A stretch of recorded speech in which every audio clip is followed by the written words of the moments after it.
Hello दोस्तों, आज हम पढ़ेंगे ह्यूमन इवोल्यूशन, है ना।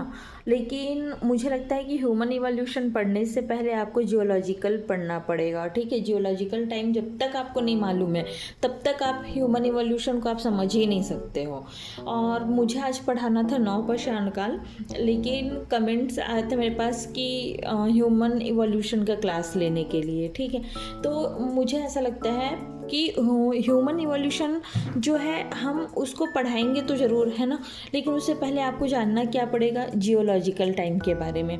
क्योंकि जियोलॉजिकल टाइम के बारे में जब तक आपको पता नहीं है तब तक आप ह्यूमन इवोल्यूशन आप नहीं पढ़ सकते हो। ठीक है, तो हम देखते हैं यहाँ पे कि जो पृथ्वी का जो जियोलॉजिकल टाइम है वो कितना है, 4.6 अरब वर्ष पूर्व है। ठीक है, कई कई बुक में ना 4.8 भी दिया है और किसी बुक में 5 भी दिया है। ठीक है, तो जो आपको उस टाइम क्वेश्चंस में पूछा जाएगा वो आप टिक मारेंगे। आप तीनों याद रख लो, 5 भी, 4.8 भी और 4.6 भी। ठीक है, अब जो ये भूगर्भिक काल है ना, इसको हम 3 भाग में बांटे हैं। ठीक है, 3 भाग कौन सा, सबसे अंदर का जो भाग है उसको हमने कल्प बोला है या सक बोला है। ठीक है, दूसरे नंबर पे जो है उसको युग कहा है। ठीक है, या उसी को एपोच कहते हैं। ठीक है, तीसरे नंबर पे वह है महाकल्प जिसको एरा कहते हैं। ठीक है, अब ये महाकल्प कितने हैं, युग कितने हैं और ये कल्प और सक कितने हैं। ठीक है, इस के बारे में हम जानते हैं। ठीक है,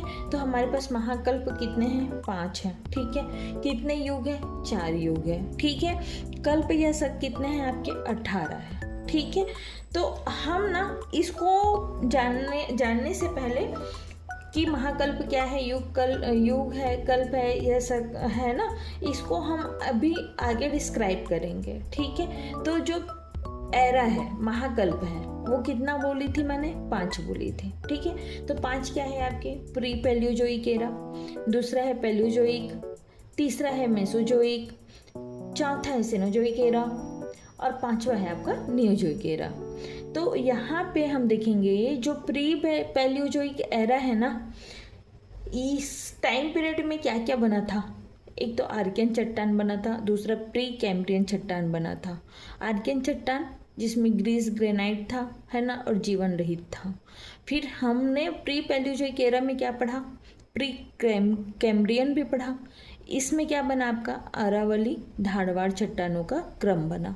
ठीक है, दूसरे नंबर पे हम देखते हैं पैलियोजोइक, है ना। ये जो पैलियोजोइक एरा है ना, ये है आपका प्राथमिक युग।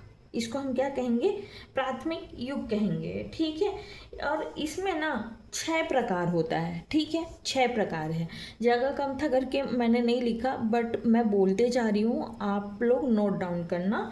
ठीक है, पहला है आपका प्राथमिक युग में कैम्ब्रियन। ठीक है, क्या है आपका, कैम्ब्रियन, है ना। दूसरा है आपका आर्डोविशियन, मैं रिपीट कर रही हूँ, दूसरा है आपका ऑर्डोविशियन। ठीक है,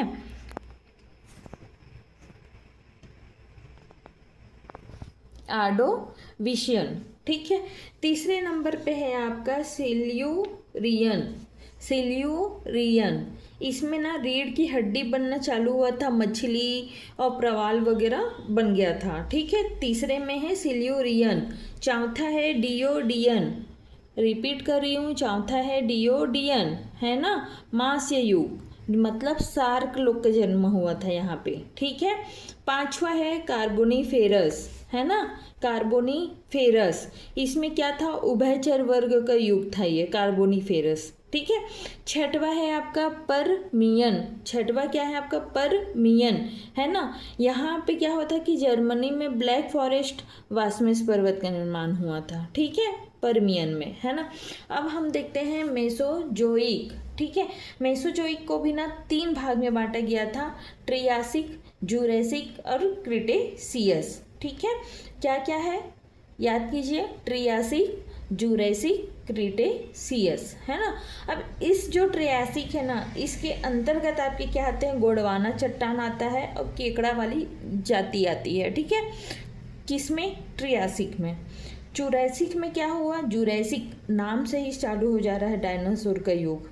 ठीक है, डायनासोर का युग चालू हुआ, कंगारू की उत्पत्ति हुई, और आर्क्योटोरिस जो सरीसृप होता है ना, उसकी उत्पत्ति चालू हुई थी किसमें, जुरासिक में।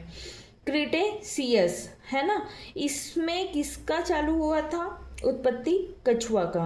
और दक्षिण अमेरिका में ना आप देखेंगे एंडीज पर्वत, रॉकी पर्वत, ये सब जो है ना वो क्रिटेशियस के टाइम पीरियड में हुआ था।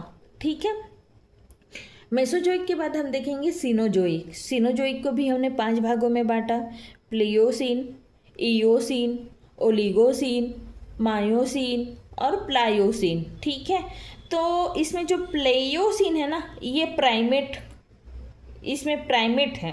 ठीक है, प्राइमेट ग्रुप आता है इसमें, किसमें, प्लेयोसिन में। मतलब प्राइमेट मतलब क्या, स्तनधारी का समूह।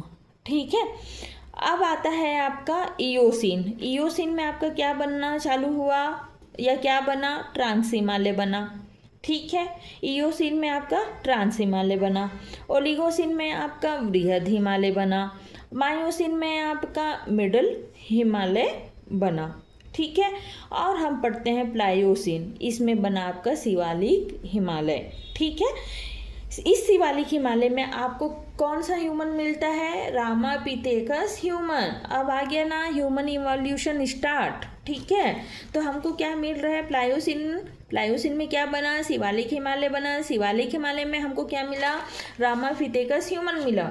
और यूपीएससी या अन्य जो कॉम्पिटिटिव एग्जाम्स हैं उसमें क्वेश्चंस भी आपके आएगा कि मानव की उत्पत्ति किस युग में हुआ।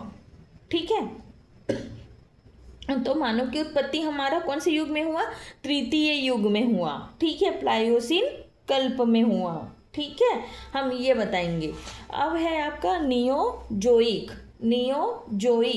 नियोजोइक को हमने 2 भागों में बांटा, एक था आपका प्लिस्टोसिन और दूसरा है आपका होलोसिन, है ना। प्लिस्टोसिन जो है वो मैदानी भाग, मतलब 10 लाख से 10,000 वर्ष पूर्व की बात।